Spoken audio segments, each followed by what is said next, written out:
pessoal, Denise aqui. As portas do Saramban estão abertas mais uma vez para a gente conversar sobre literatura coreana.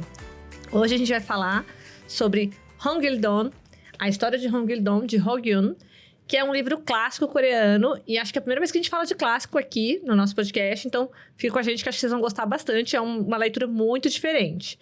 Lembrando que esse episódio é mais um episódio da série patrocinada pela LTI Coreia. Muito obrigada, LTI. E a gente vai também trazer algumas reflexões com adaptações para o audiovisual que esse livro teve. E hoje somos só eu e Bruna. Bruna, vamos lá? Simbora. Oi, gente, tudo bem? Hoje a gente vai falar sobre essa história que é um clássico, é mega popular. A gente vai entrar em mais detalhes daqui a pouco.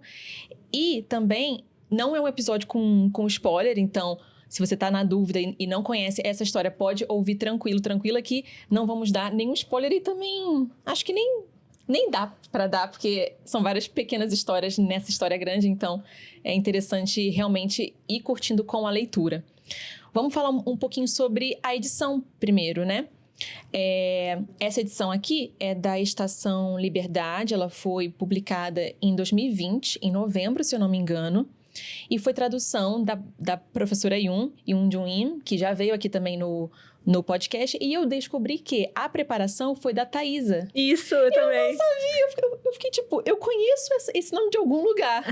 Então, ela nem comentou isso com a gente na época. Eu fiquei muito feliz em saber. E é uma edição muito completa. A editora tem muito esse zelo, né? Então, tem tanto as notas introdutórias, que a própria, né, tradutora fez, glossário, notas explicativas ao longo do texto em si e comentários finais. Então, assim, é uma edição muito, muito bonita e muito completa, tanto em aprofundamento quanto em explicações para quem está começando a ler clássicos coreanos, que não tem muito por aqui ainda. É uma ótima dica. Mais alguma coisa sobre a edição que você queria?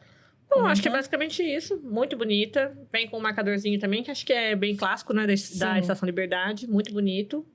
O marcador também. É isso. Maravilhosa. Beleza. E bom, segundo, se não me falha a memória, eu acho, se eu não me engano, a professora Yoon tinha falado que esse é o único livro que ela já traduziu que teve reimpressão. Então, tenho que checar, né? Não sei se de lá pra cá já mudou alguma coisa, algum outro livro já foi reimpresso. Mas pra gente ver como essa história, ela não é só sucesso na Coreia, mas também foi sucesso no Brasil, né? Sim. Claro que talvez tenha sido uma tiragem pequena e tudo, mas ainda assim, né? Teve reimpressão. Sim, e até hoje nas feiras que a gente vai tem esse e o Tartaruga Dourada, que é da mesma editora, saiu 2017, 18, por aí. Então são os dois clássicos coreanos que a editora trouxe pra gente. E vamos falar então um pouquinho da importância dessa obra. E aí tem muitas coisas pra gente falar e isso vai justificar porque que a gente escolheu trazê-la finalmente, né? A história de Hongil-dong é um clássico e é a primeira obra ficcional escrita no alfabeto coreano, o Hangul. E isso por si só é um marco, né? E a gente vai entrar aqui um pouquinho em o que é esse Hangul, né? A história dele e tudo.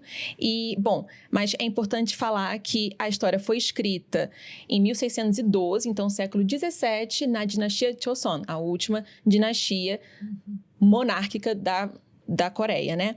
Então, foi um período com vários reis e castas sociais. Então, isso também dialoga muito com o enredo aqui. E qual que é esse enredo principal?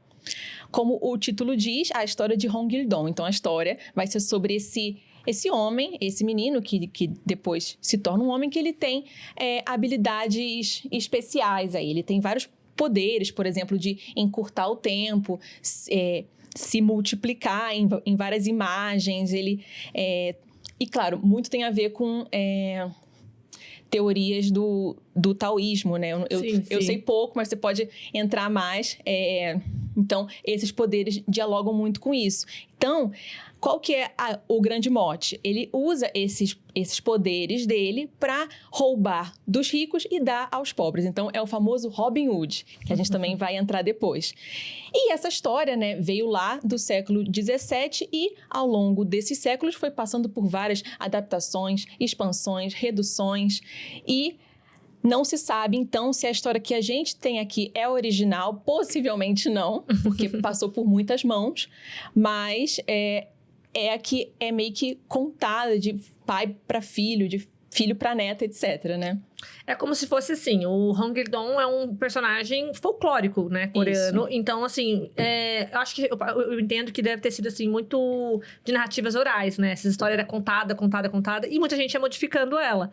Mas de escrito mesmo, né, narrativa escrita, essa daqui foi uma das versões que ficou mais popular. E foi a versão que a professora Yoon trouxe, né, e traduziu para o português, que é atribuída a autoria ao Hogyun, que era um dos ministros, né, se não me engano, na época da dinastia Joseon, e que era muito polêmico, inclusive. A gente vai falar também. Então, assim, como tudo na história, né, gente? Coisas que são muito antigas, às vezes é difícil de você saber exatamente a origem, né, de onde veio, mas a gente acha que é bem possível mesmo.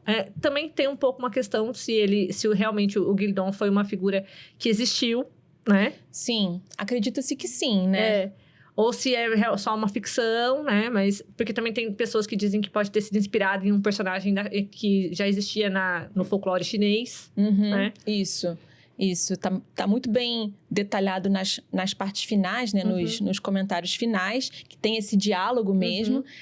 Mas o que eles colocam ali, aí a gente está falando aqui o que a gente leu, né? Que seria, então, baseado em uma suposta figura real, que seria um dos 3 grandes ladrões de Joseon, né? Da dinastia. Só que ao invés de ser... digamos assim, bondoso, amigável, ele era cruel, ele era ardiloso, ele passava a perna nos outros. Então, fica essa dúvida, né? Se foi realmente uma figura tão inspirada assim, ou se a ficção ajudou ali, né? A dar uma melhorada nessa imagem. É basicamente o anti-herói, né, gente? Sim. Ele tem todas as características de vilão, mas, na verdade, ele ajuda os menos favorecidos. Então, acaba sendo admirado por todos, assim, no decorrer da história. É muito legal, porque assim como a própria narrativa que chega pra gente é envolta em todos esses rumores, né? Quem escreveu, quem não escreveu, em que época. A história dele também aqui é cheia de rumores, né? Sim. Cada pessoa, assim, da vila, da cidade, conta uma parte, né? Isso que eu acho muito legal, assim. Apesar de ser uma história antiga, ela não é difícil de ler, sabe? Nossa, eu não achei difícil. Isso eu achei maravilhoso. Eu achei que, assim, pela tradução, ficou muito fluido, muito coloquial, oral mesmo. Claro que tem partes que são mais elaboradas, mas pensando em uma narrativa do século XVII, eu imaginaria um treco super cheio de notas explicativas, né? Um Machado de Assis da vida. Total. E é um livro super curtinho, né? Tem poucas páginas. Sim. Até 142, mas isso contando glossário, pós-fácil, tudo isso. Na verdade, acho que eu li em 2 horinhas, 3 horas no máximo, dá pra ler tranquilo isso aqui. Como a Bruna falou, é uma escrita muito tranquila, né? Nossa, assim, novamente parabenizar a professora Yoon, muito bom. Sempre. Parece que você tá ouvindo uma grande fofoca, não é? Sim. Só que com um vocabulário, às vezes, um pouco mais arcaico, né? Porque a gente tá falando de uma coisa que foi lá da época da dinastia Joseon. Mas que não precisa, assim, acho que, sei lá, uma palavra aqui que eu falei, que palavra é essa? No mais, tudo muito tranquilo, né? Muito tranquilo. E eu acho que essa questão que você falou, que parece muito assim, fofocas se juntando, acho que tem muito a ver com essa tradição oral mesmo, né? Aí eu não sei se no original já estava meio que assim, ou se foi um dedinho ali da professora na tradução. Porque realmente aí liga muito com uma tradição oral, né? Tanto dos séculos passados da própria Coreia, como do mundo todo, né? Essa ideia de que as narrativas orais são aquelas mais... permissivas para que sejam transmitidas de um para outro, né? Inclusive, até por ter esse tom, assim, mais de narrativa oral, me lembrou muito as epopeias, né? Até porque aqui também tem uma questão muito do destino, né? Que também tá nas épicas, né? Sim. E que o personagem, o Hongil-dong, ele não pode fugir do destino dele, né? E os primeiros capítulos, principalmente, eles sempre terminam com uma frase que é muito, assim, dessas narrativas. Vou até ler uma, que eu achava muito legal. Qual é? Qual a página? Página 33. Acho que é o final do capítulo 2. O personagem fala assim, abre aspas... Difícil prever os acontecimentos futuros. Não faça pouco de minhas palavras e tente enxergar o que pode vir em breve. Então, sempre deixa aquela curiosidadezinha, assim, pro que vai vir, sabe? Tem uma parte no capítulo 2, capítulo 1... Fala do destino, a última frase, na página 27. Não deixa de ser um destino forjado pelo céu. O que há de se fazer na nossa condição de humanos? Sim. Então, tem muito essa coisa de você não pode fugir do seu destino, que eu acho que acaba beirando também um pouco esse livro, conversa muito com narrativas do fantástico, né? Porque além dessa questão do destino estar muito envolto e carregando o personagem para o que ele vai ter que fazer, tem também as artimanhas, né, do Guildon, que, meu Deus... É pura magia, praticamente. Sim. Eu fico imaginando isso, assim, um filme, sei lá, típico chinês, assim, uma coisa que eles saem voando e tal. E isso aparece no drama, que a gente vai então, comentar depois. E também tem as divindades, né? Esses seres místicos ali. Eu sei pouco sobre taoísmo, budismo, etc. Mas a gente percebe esses elementos e torna também esse universo fictício e fantástico muito mais rico, né? Com certeza. Falando também um pouco sobre a estrutura, aí é só um detalhe, né? A edição americana tem um prefácio de um crítico que é o Min So Kang, que eu acho que ele foi o tradutor também, coreano e inglês. E ele divide essa obra em 3 partes. A primeira é como se fosse uma contextualização dessa dinâmica em que o Hong Gyudong está, né? Então, a gente não comentou, mas ele é um filho bastardo, né? De um ministro importante. E aí, enquanto um filho bastardo, ele não pode nem cumprir com algum concurso público e prestar, né, o concurso público e ter algum trabalho administrativo do Estado e nem, por exemplo, ir para um trabalho liberal, comercial, etc. Então, ele fica nesse limbo eterno. E, então, essa primeira parte é a gente entender essa dinâmica e o quanto ele é subjugado. Aí a segunda parte é ele meio que o justiceiro do povo e líder desses ladrões, que é a família que o acolhe, digamos assim. E a terceira é essa viagem que ele vai para outros países, além mares, e quando ele estabelece esse reino. Então, é interessante perceber meio que uma jornada do herói aí, né? Que ele vai construindo. Mas isso também não impede de ter outras subpartes, né? Inclusive, né, até nessa parte que a gente não falou muito ainda do enredo, né, em si. Porque basicamente é esse o plot da história, né? O Guildon, ele é um filho bastardo do ministro. Então, nessa sociedade da dinastia de Joseon, ele não tinha um papel social. Ele estava no ostracismo, ele estava condenado. Porque ele não podia, exatamente, estudar pro concurso público, né? Que era o que os Yambans faziam, né? Os homens nobres. E ele não era um homem nobre, porque ele era filho de um ministro com uma empregada, né? Então, que a gente pode chamar de escrava também, né? Sim. Porque ela era uma propriedade do ministro. Então, ele não tinha uma posição social. E acho que isso a gente tem que ter muito em mente quando vai ler esse livro, porque ele é um clássico. Então, muitas das motivações que o Guildon tem aqui, e toda a tristeza que ele tinha, a frustração, e que leva ele a seguir depois para o caminho, né, de virar um bandido, estão relacionados a isso, a essa pressão, né, da estrutura social, que ele não podia ocupar uma posição social. Então, ele ficava ali sofrendo bullying, né, de todo mundo. Os outros filhos da nobreza xingavam ele, criticavam ele. Tinha também até uma certa rixa, né, uma rivalidade ali entre ele e o irmão, né, um meio-irmão.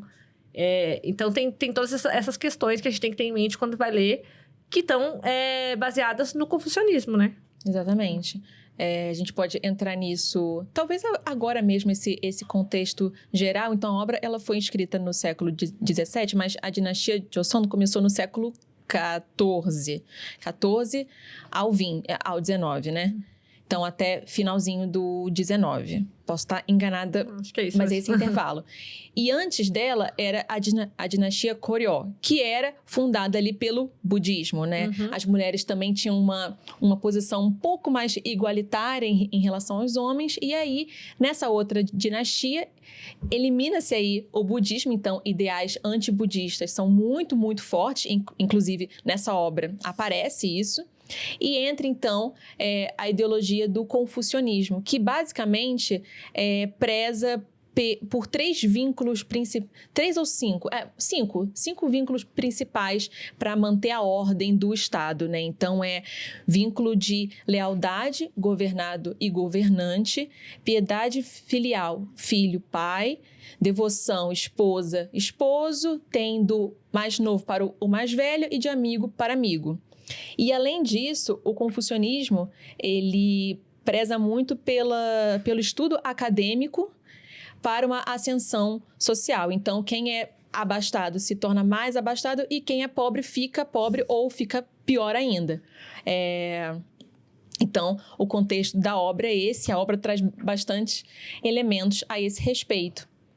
É importante falar que é o neoconfucionismo, né? Porque o confucionismo em si vem aí da China, antes de Cristo e tudo, e a Coreia adapta, então, para aquele contexto. Que é um contexto coreano, é muito mais da questão hierárquica mesmo, né? Sim. E de ética, assim, de política mesmo, né? Ética social, né? O confucionismo chinês tinha até uma questão um pouco mais, assim, pro espiritual, talvez.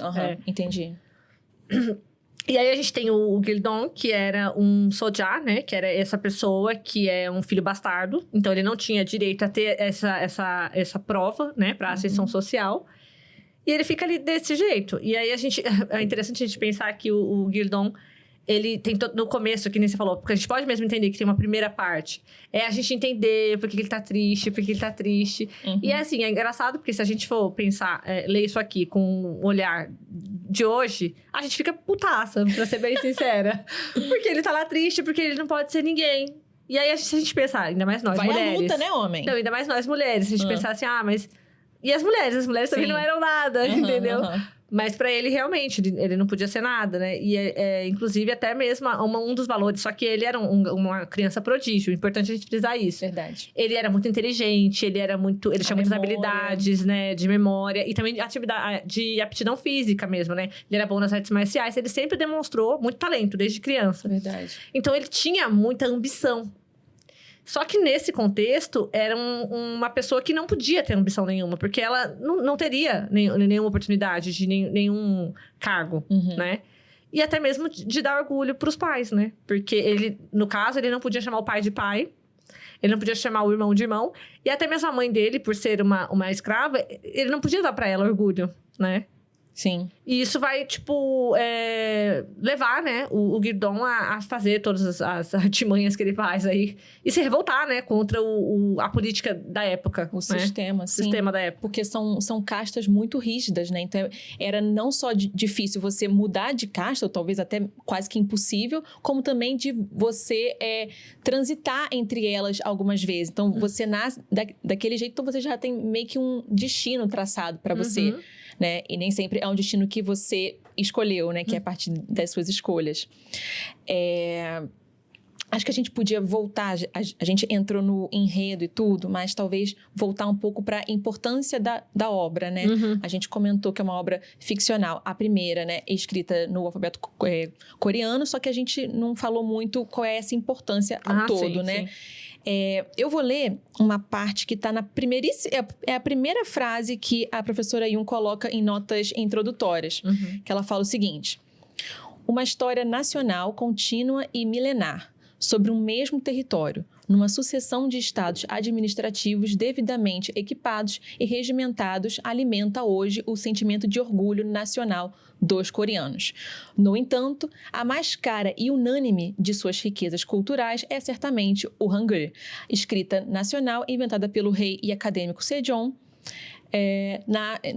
nesse reinado do século Qin, 1418 a 1450, na dinastia Joseon, o último estado monárquico coreano. Então, aqui ela comenta de duas coisas. A primeira é que a Coreia, que a gente conhece hoje, era uma união de vários estados ali, e durante os séculos teve muitas transformações no seu território, mas o que mais une os coreanos hoje é a escrita, é a língua que eles utilizam. E eu acho muito legal porque a história da escrita... Eu sou apaixonada pela escrita coreana, né? Então eu amo esse assunto. tem muito a ver com a história do Hong Kil-dong em si, né? Sim, sim. Porque, para quem não sabe, o rei Sejong, ele criou esse alfabeto, essa escrita coreana de cunho alfabético para aumentar o índice de alfabetização e inclusão do povo. Então, ele queria que mais pessoas lessem e entendessem o que estava acontecendo no país. E é obviamente que a oposição da elite foi certa, né? Então, eles falavam que era uma língua isenta de significado, que era uma língua dos pobres e das mulheres. Uhum. E óbvio que eles não queriam perder lá o patamar superior, que sabiam ali os caracteres chineses, etc. Então, o Hangul, ele foi criado em 1443 e acho que foi realmente posto em prática em 45, 46, por aí. Então, século XV.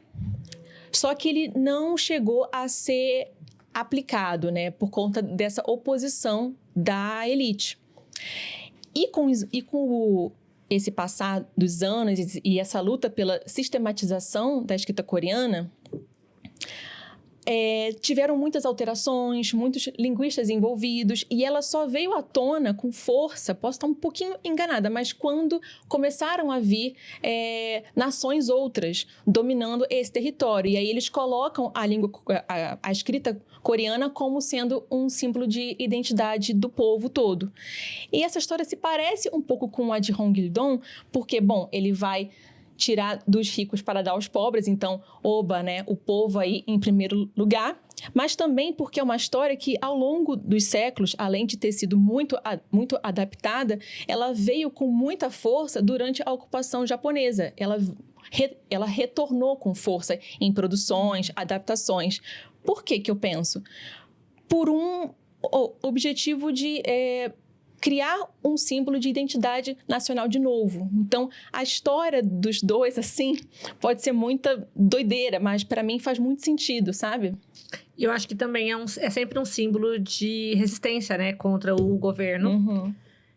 E a própria cronologia, né, da obra do Hong Kil-dong, porque o Hong Kil-dong aqui, logo no comecinho, né, no primeiro capítulo, o pai dele vai, né, ter um sonho premonitório, né, pra concepção dele, e é exatamente em 1443, que é o ano em que o Hangul foi promulgado, né? Isso. Então, a gente pode entender um pouco pode fazer essa metáfora também, que tem toda essa questão de ser uma história que fala sobre quebrar um pouco com as diretrizes que estão em voga naquele momento, né? Uhum. Na época do Hangul e também aqui na história do filho bastardo não poder ter direito a nada, porque o Kil-dong, ele quer ser o rei, né? Praticamente. Não que ele fosse herdeiro, porque ele era filho do ministro, não do rei, tá, gente? Mas ele quer ser uma pessoa de liderança, uhum. né? E ele não poderia no sistema que era vigente. Sim. Eu acho que tanto o alfabeto coreano em si, que teve aí como proposta inicial dar ao povo essa chance de integrar na sociedade, o Hong Kil-dong, ele também vem assim, olha, eu posso ter vindo com uma linhagem aí não muito abastada e prestigiada, mas eu quero fazer diferente, eu quero fazer algo pela sociedade. Então, por que eu não posso? Então, ambos ali estão meio que contra o sistema, como você falou mesmo. Só que enfrentam muitas resistências, né, ao longo dos anos. E é por isso que o personagem Kil-dong, ele é inspiração para muitos outros personagens. Exatamente esses personagens que são muito talentosos, mas que, de alguma forma, não encontram acesso, né? Que estão sendo barrados pelos sistemas ou que são criticados, né? Sim. Tem muito isso. Aqui entra em um assunto que eu queria comentar, só contextualizando, né? Eu fui ler essa obra em 2020, quando ela ia ser lançada para aquele concurso do Centro Cultural Coreano de resenhas. Então, na época, eu fiquei pesquisando mais sobre esse arquétipo, né? Tem um arquétipo que o Eric Hobsbawm, eu não sei se eu vou falar certo, ele coloca que é o do bandido social, que aí entra, por exemplo, o Robin Hood. E aí tem uma parte que eu achei incrível, porque encaixa direitinho com o Hong Kil-dong, que é a seguinte. Critérios para ser um bandido nobre, um bandido social. Número 1, o ladrão nobre inicia sua carreira de marginalidade não pelo crime, mas como vítima de uma injustiça. Resumindo, é isso. 2, ele corrige os agravos, então essas injustiças sociais. 3, tira dos ricos e dá aos pobres. 4, nunca mata, a não ser em legítima defesa ou vingança justa. 5, se ele sobrevive, retorna à sua gente como cidadão honrado e membro dessa comunidade. Então, ele vai ser louvado. 6, é admirado, ajudado e mantido por seu povo. 7, invariavelmente morre em decorrência de traição, uma vez que nenhum membro decente da comunidade auxiliaria as autoridades contra ele. Esse daqui, não sei muito bem, a gente não pode dar muito spoiler também. 8º, pelo menos em teoria, invisível e invulnerável, né? Quem que consegue pegar esse moleque, né? Ninguém. Ninguém consegue. Ninguém consegue. E 9º e último, não é inimigo do rei ou do imperador. Afinal, eles são fonte de justiça e autoridade. Mas é da nobreza, do clero e de outros opressores locais. Gente, arquétipos sendo arquétipos, né? Então, isso também justifica muito por que ele apela tanto ao povo. Porque ele também parte de uma posição injustiçado, assim como o povo, e parte ali de um tema que é coringa, né? Quem que não procura ser notado, ser reconhecido e luta contra as injustiças? Então, talvez essa similaridade entre a vida dele, a condição dele e o povo fez esse elo e faz com que a história seja famosa até hoje, né? Eu acho muito interessante esses elementos do arquétipo, mas eu discordo com um deles, porque, não sei dar spoiler, mas a parte da traição? Não, de quem ele mata. Eu achei aqui um pouco diferente nessa versão, mas, inclusive, como a gente falou, existem várias versões dessa história. Exato. Talvez seja essa edição, entendeu? Porque, por exemplo, em outras adaptações que eu vi, principalmente para o audiovisual, é suavizada essa questão um pouco das mortes. Sim. E tem mais a ver com o arquétipo. É uma pessoa que só vai matar mesmo quando tiver em conflito entre vida e a morte, legítima defesa. O que eu não vejo tanto aqui nessa obra. Eu acho que já existe... Não que o Gildon dessa obra seja cruel, gente. Ele não é também. Ele é divertido, ele é engraçado também, né? Porque essa obra tem muito esse teor cômico também, né? Mas é só essa parte que eu acho que foge um pouco, né? Mas eu acho bastante interessante também essa parte das motivações, né? E das lutas. Porque uma coisa legal a gente pensar também é que a gente tá falando que é uma obra muito pautada pelo confucionismo, né? Porque são todas essas regras morais do confucionismo que são motivadoras do Gildon. Tanto para ele se revoltar, mas é engraçado, porque ele quer se revoltar, mas não contra as regras. Ele quer se revoltar porque ele quer cumprir as regras e não pode. Então é um negócio muito maluco. Porque ele quer ser um filho devoto pro pai e não pode. Ele quer ser um filho devoto pra mãe e não pode. Ele quer ser leal ao rei, mas ele não pode, porque ele não pode servir publicamente, né? Então, ele tá impedido de exercer, né? Essa coisa, essa carga moral que ele almeja, né? Pra ser uma pessoa virtuosa. É verdade. Entendeu? Então, acho que isso talvez explica por que é uma obra que é tão pró-confucionismo. Sim. E talvez porque que ela foi muito sustentada ao longo dos anos. Porque o confucionismo até hoje está presente na sociedade coreana, né? Sim. Então, ele vem também como esse herói de bons modos do confucionismo. De bons costumes. Esse herói tradicional. Ele quer levar a tradição a ferro e fogo, né? E ele é impedido pelo sistema, entendeu? E aí a gente tem também uma outra questão cultural também que estava em volta, principalmente naquela época, hoje em dia já se perdeu bastante, que era do budismo, né? Sim. Porque na parte das injustiças, era uma época já em que o budismo estava muito... primeiro que ele já tinha deixado de ser, né, a doutrina do povo, né? Porque quando entrou Joseon, o rei, né, estipulou que ia ser o confucionismo agora, a doutrina, né? A filosofia do povo. Então, o budismo já estava cada vez mais sendo perseguido e coisas do tipo. E principalmente porque os monges eram muito acusados de estarem sendo corruptos, Sim. né? Então, eles vão ser um dos alvos do Hongildon nessa hora. Não só os nobres que estão sendo corruptos, mas os monges também, os budistas. Sim, né? Sim. Tem até uma frase, né? Um monólogo que ele tem lá, que ele é puramente anti-budista, assim. Muito. E mostra como que, às vezes, a gente idealiza figuras religiosas, mas não sabe o que acontece por baixo dos panos. Isso é muito real até os dias de hoje, né?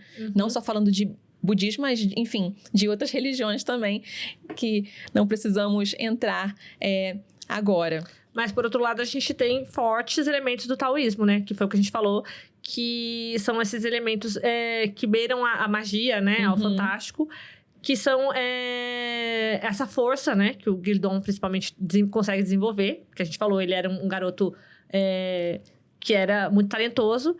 E aí, se a gente for entender um pouco dessa parte do taoísmo, é basicamente a cultivação, né? Da energia espiritual dele, né? Que na China chamaria de Qi, né?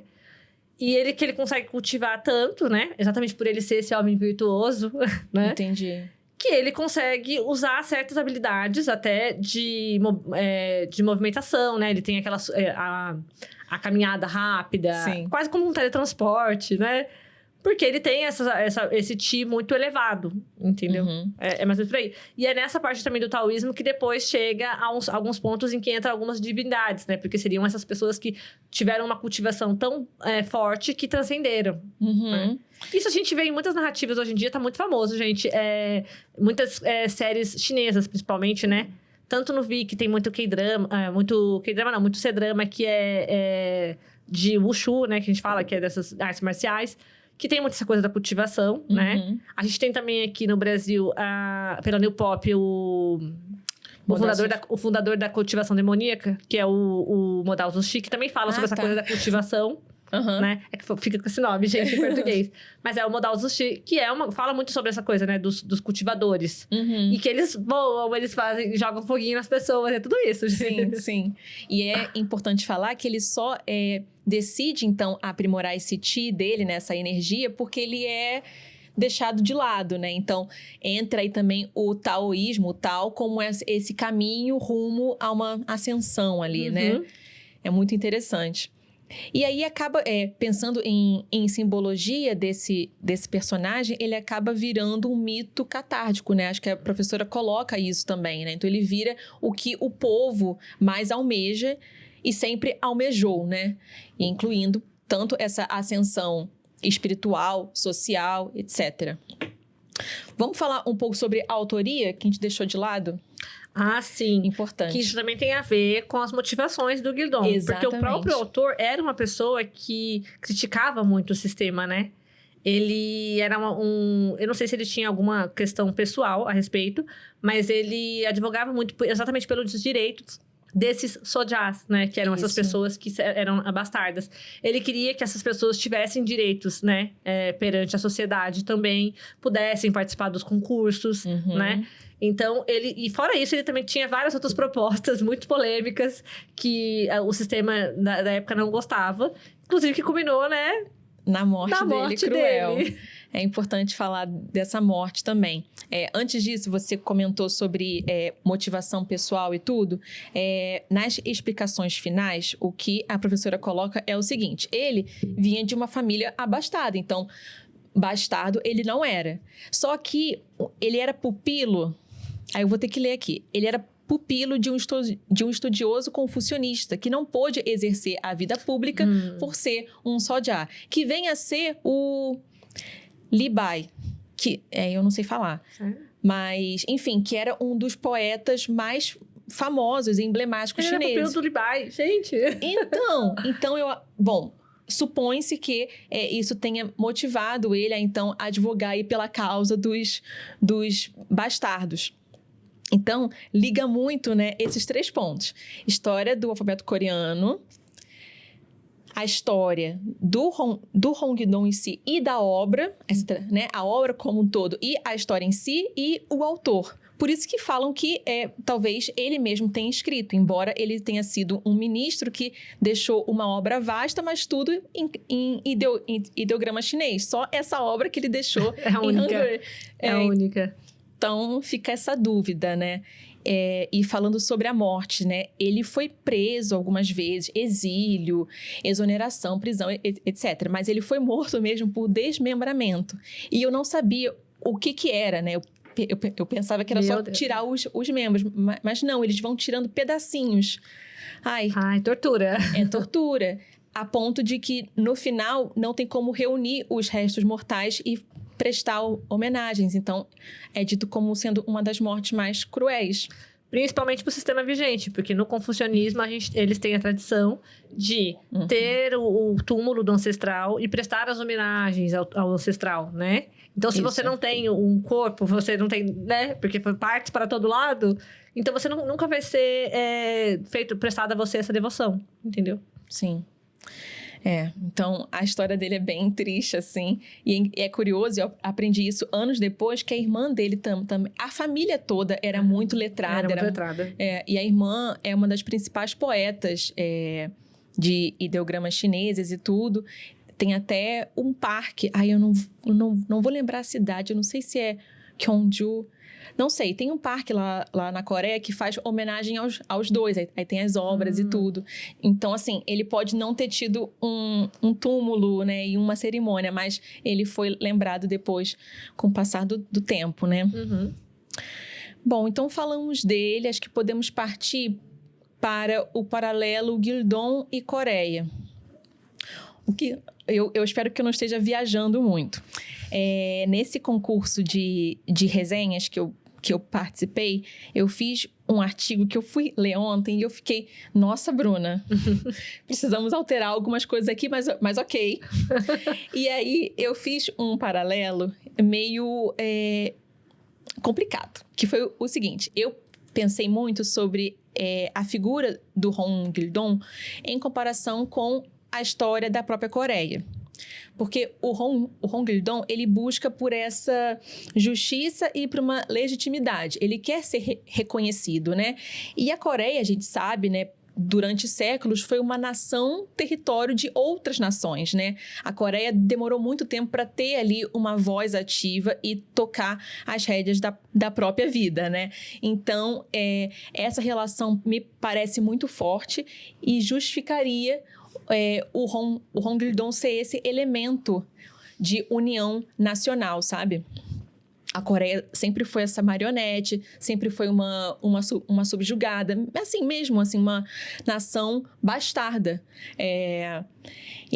Então, após essa tomada de consciência, vem a parte em que você contesta. Então, aí vem os movimentos que a gente teve no século XX, inúmeros deles, né, de muita resistência. Teve a ditadura também. E aí, depois disso, essa ascensão econômica e social que a gente vê hoje, né, que ela é tão conhecida mundialmente. Então, esse paralelo que eu tinha feito, acho que faz sentido. Faz Obrigada, sim. Ok. Faz sim, tá doida não. Ótimo. Não é hoje que tomarei remedinho sobre isso. E acho que quando eu escrevi isso foi em 2020, né? Hoje é 2025. O quanto que se tornou mais verdade que a Coreia está realmente tocando os próprios caminhos e sabendo onde investir, né? Hoje a gente vê esse boom cultural coreano, né? Então, basta a gente falar que tem um podcast, as pessoas já sabem do que a gente está falando, não acham nenhum absurdo. Então, isso é um mérito, realmente, desse incentivo governamental ao longo dessas décadas, né? Muito interessante. Eu não participei dessa época. Ainda não estava muito nesse mundo de literatura coreana. Eu já tinha lido, mas eu não participei dessa resenha. Foi 2020, né? Pois é. Eu participei do de 2021. Que foi da Cuide da Mamãe. Foi. Nossa, passou tanto tempo, é loucura. Não, e quando eu fui reler agora, é uma outra Bruna, sabe? Então, acho que isso que é interessante, a gente pegar releituras, livros pra gente reler, porque realmente são outros olhos. Mas é isso, esse é o paralelo que eu pensei. Eu acho que alguma coisa? É interessante a gente ler o livro e ter reflexões sobre hoje, como você fez aí também. Principalmente nessas questões de classe, e não só de classe, mas também de gênero. Porque a gente vê aqui que era uma pessoa talentosa e que era impedida, não tinha acesso. E hoje a gente vê isso também de várias outras formas. Naquela época, curiosamente, era um homem que não tinha acesso por ser um filho bastardo. Mas a gente vê que na própria história a gente tem aqui o caso de de mulheres que estão sendo subjugadas e tá tudo bem, né? E, inclusive, até gatilhos, né, gente? Porque tem histórias aqui pesadas e que, pra época, pra situação da época, eram completamente normalizadas, Sim. Entendeu? Isso tava tudo ok. Até mesmo os homens que agiam, de certa forma, com as mulheres, continuavam sendo nobres e continuavam dentro da lei, vamos dizer, porque eles eram permitidos fazer certas coisas. Sim. Né? Não tem, assim...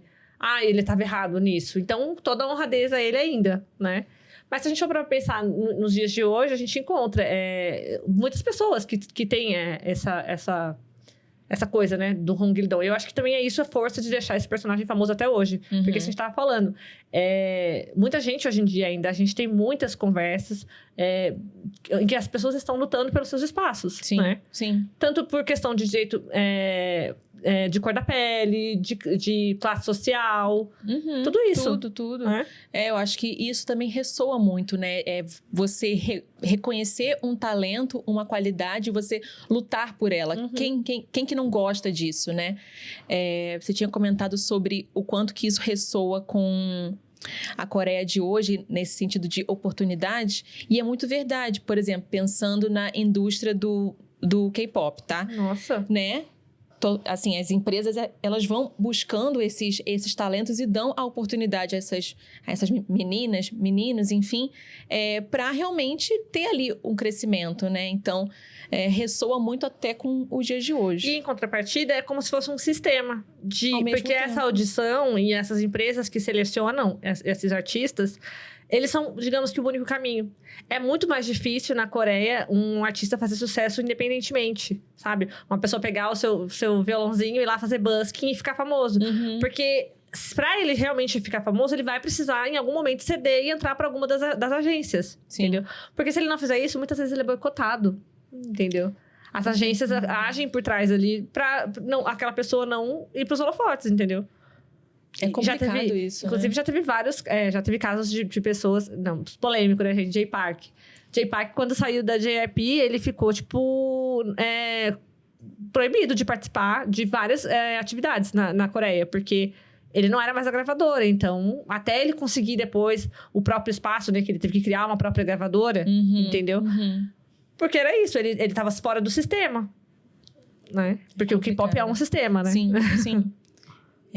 Isso é até interessante, assim, até quando esse sistema é benéfico ou não, né? Porque aqui a gente não tem muito isso de um sistema, né? Nesse caso do ramo da música. Então, é meio cada um por si e contatinhos. Mas lá, ter esse sistema ajuda, então, impulsiona, mas também limita muito, né? A arte. É complicado. A gente falou um pouco também sobre essa questão de sistema e hierarquia quando a gente falou no episódio do Solo Leveling, né? Sobre a estratificação social que existe e como a história faz essa adaptação, né? Para um mundo fantástico em que existem, vamos dizer, as castas, né? Eles têm os rankings, né? Era a classe, né? Que tinha lá? Não sei o que é. Eles têm o ranking, né, do protagonista, que é o mais fraco, e aí vai indo até o ranking mais alto. E era também um sistema em que não podia você subir de nível. E o protagonista, ele sai dessa norma e vira esse personagem que é diferenciado, né? Que pode subir de nível. Sim.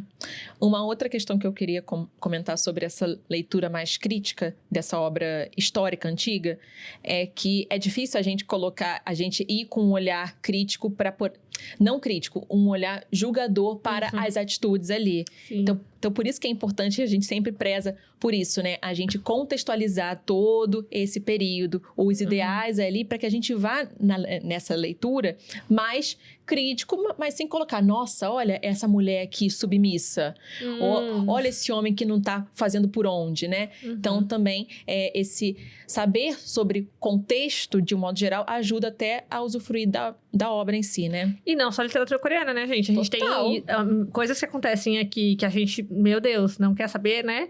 Mas que já aconteceram também em outras obras de literatura inglesa, de literatura brasileira, que foram escritas em séculos passados, entendeu? Então, vamos prestar atenção a quando essa história foi escrita, né, gente? Ao contexto, com certeza. Sim. É bem polêmico esse assunto, mas deixamos aí algum recado.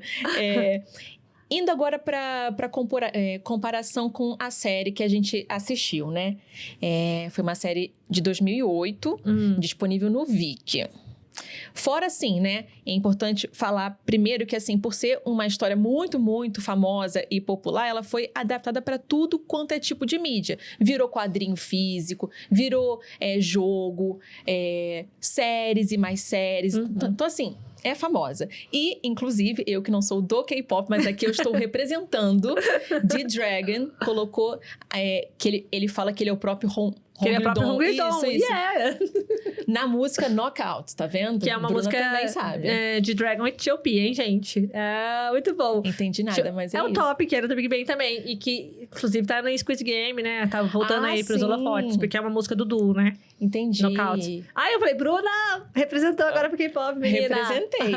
Enfim, mas pra falar que é uma história aí muito o que a gente tá falando aqui sobre uma pessoa que é extremamente talentosa e que é muito criticada. De Dragon. É mesmo. É um pontinho fora da curva, realmente. E o D-Dragon é uma criança, né? Que foi prodígio. Aí o D-Dragon tá na indústria desde os 6 anos.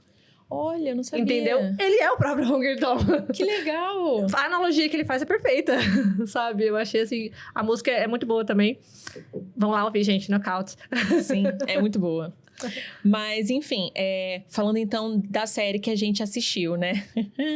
Então, é uma série antiga, né? Eu, particularmente, não fui muito fã, digamos assim. Acho que tem elementos ali que achei um pouco exagerados. Talvez pela época em si. Hoje em dia, os K-dramas históricos estão um pouquinho diferentes. Mas eu acho que, assim, ela manteve um pouco a linha da história. Claro que teve muitos acréscimos, muitas adaptações, mas eu acho que ela tem o seu valor, digamos assim, por realmente divulgar essa história para mais pessoas. Eu imagino que em 2008, acesso a essa obra limitadíssimo. Então, uma série para o Viki, para o mundo todo, é um acesso bem interessante, né? E eu acho que, principalmente, como você falou, realmente trazer a obra para o mundo. Porque, como a gente falou, é uma obra que já é muito famosa na Coreia, né? Hong Li-dong é um nome que, se você falar assim, o João da Silva é Hong Li-dong na Coreia. Hong Li-dong. Sim. Então, assim, mas que a gente tá vendo desse projeto, né, coreano, de soft power, de levar a cultura para o mundo, colocar isso num K-drama, numa adaptação, é importante fazer certas adaptações, né? Vamos transformar um pouquinho a história. E para levar esse apelo, né, para o público internacional. Na época, essa série de 2008, é interessante pensar porque ela foi... ela não segue muito a história muito fiel, né? Apesar de que tem umas cenas que, assim, parece que é igualzinha a cena do livro. É a mesma fala, até. Mas tem outras que até o plot é bem diferente. O plot é diferente. A começar que o Gi-dong é o protagonista. Eu não lembro o nome do ator, sorry. Mas tem o outro mocinho, que é o filho, né? O príncipe herdeiro, né? Que era o segundo, né, na linha de sucessão, mas que é o que o rei queria que fosse o herdeiro, né, do trono, e não o filho mais velho. E aí ele sofre um golpe e é jogado pra longe. E esse filho nada mais é do que Chang Kun-suk. Bruna sabe do que eu tô falando? Não sabe. Não sei. Mas talvez você que tá por aí da Dramalândia, se você é antigo, você sabe. Porque o Chang Kun-suk era um ator muito em ascensão naquela época, em 2008. Era. Inclusive, o user dele no Instagram é Asia Prince JKS. Porque realmente ele era o príncipe da Ásia naquela época. Olha. Sabe? E isso daí era só o começo da carreira dele. Depois disso, ele teve muito mais outros protagonistas. Que depois, hoje em dia, ele também é um ator que tá na indústria desde criança e tudo. Hoje em dia, ele não faz mais muita coisa. Faz mais coisas de realities e coisas assim pessoais. Ele também é cantor e tudo. Aliás, essa série é de 2008. Por que a gente escolheu essa série pra assistir? Porque eu sou fã do Chang Kun-suk. Ai, eu não acredito.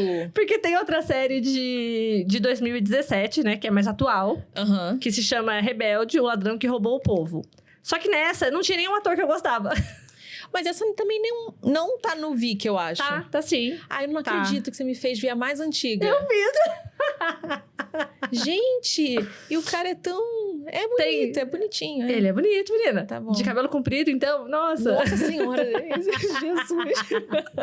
Mas então, E é engraçado porque, assim, como a Bruna falou, realmente, gente, eu só assisti por motivos de conteúdo, Chang Kun-suk. Conteúdo. Porque a série realmente é muito pra esse... o lado cômico, né? É muito forte na série, Sim. né? Mas tem bastante as lutas também, né? Ação, bastante essa coisa. Mas muda bastante a história, né? Não segue muito fiel. Mas é uma introdução ao personagem. Sim, eu acho também que é isso que me irrita em muitos K-dramas, né? Essa necessidade de ter um alívio cômico, mas é muito exagerado. Então, imagina um alívio cômico todo episódio a cada 15 minutos, 10 minutos. É demais, né? Sabe? Então, tipo, cara, eu já estou aliviada. Próximo, entendeu? Mas aí vou te falar. Isso é uma coisa que eu pelo menos percebo, se alguém assiste K-drama também, comenta com a gente. Que nessas séries mais históricas, existe muito esse alívio cômico. O que me incomoda, e confesso que não sou muito fã desse tipo de série, por conta disso. Mas porque tem muito alívio cômico. Mas parece que nas de época são pior. Precisa mais. São pior. Porque tem muita conspiração, né? De quem vai pegar o trono, não sei o que lá. E aí tem muito alívio cômico. Que me incomoda bastante. Então eu não assisto muita série de época, assim. Mas teve algumas que eu já assisti que são muito boas. Aí, inclusive, até falando sobre esse plot, né, do Hunger Dawn. Tem uma que chama Il de Me, que também é de 2008, inclusive. E essa eu assisti e gostei, recomendo. É muito boa. O protagonista é o Lee Jong-ki, que é o mesmo protagonista de Moon Lovers, né? Amo. Essa você gosta, né? Então, e também é a mesma história. É um herói que é bastardo e que rouba dos ricos pra dar aos pobres. Só que tem uma pequena diferença é que ele tem ali uma motivação de vingança, né? No começo. Mas não tanto como o Guidon aqui, que não queria se vingar dos pais, nada do tipo, né? Esse outro queria ter uma vingança.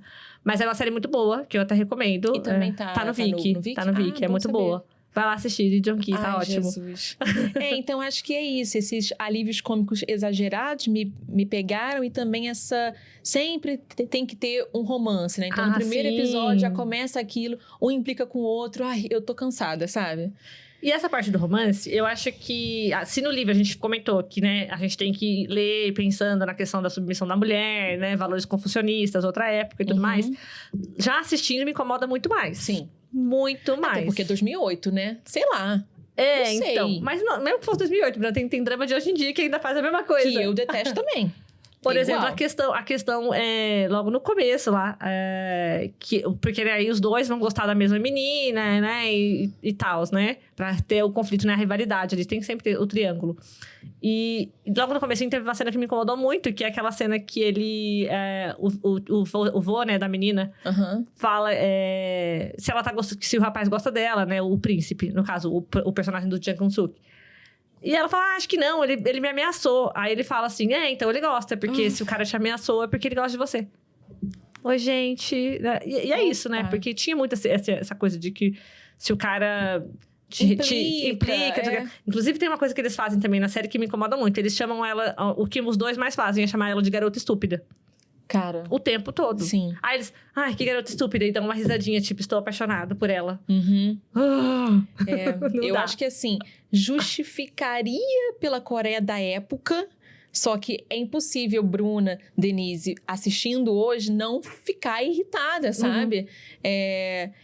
Mas, assim, essa necessidade de ter um romance. Aí eles ficam se implicando. Fica essa resistência, triângulo amoroso.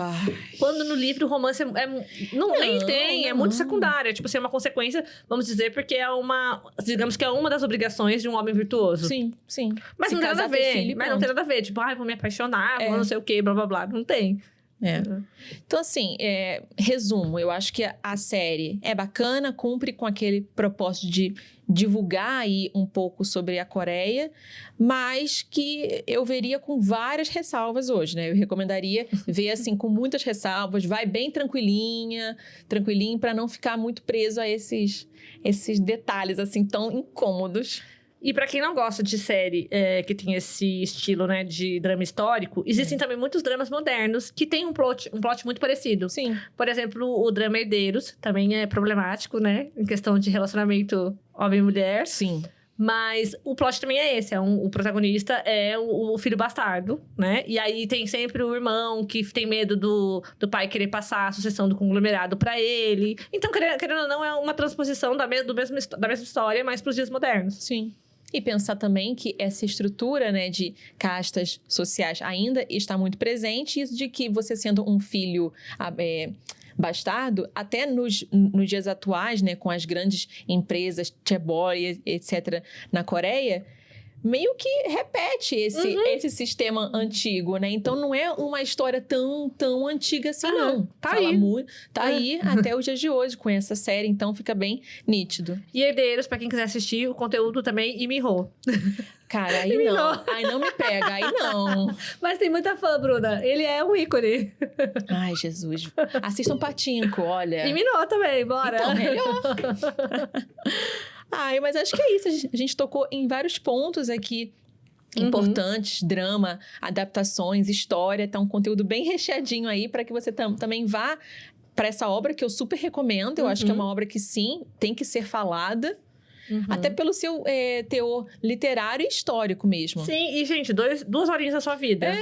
Olha, aí você vai conhecer muito da história coreana. Vai se divertir, porque é divertido. É uma história leve até, assim, que você consegue rir, né? Sim. Bastante, com as peripécias, né, do Hong Il-dong. Sim. Principalmente com a questão das coisas que existem mais fantasiosas, assim, né? Entra na fantasia também. Você quebra isso e vai com ele. Acredita em tudo que ele tá fazendo. Sim. E acho que realmente essas notas, tanto as de rodapé quanto introdutórias e as finais, ajudam realmente a você entender mais esse contexto todo sem precisar ficar lendo um livro de história. Então é muito gostoso também esse processo de aprendizagem, sei lá. Eu gosto. Muito bom, muito bom. E é uma edição linda também, vale a pena ter na sua estante. Com certeza. Ai, gente, eu acho que é bem isso, né? Sim. Como sempre, todas as recomendações que foram bastante, né? A gente citou bastante obras aqui, vão estar descritas na nossa descrição, os links, tudo, né? Sim, senhora. Obrigada pra quem ficou com a gente. E até a próxima. Tchau.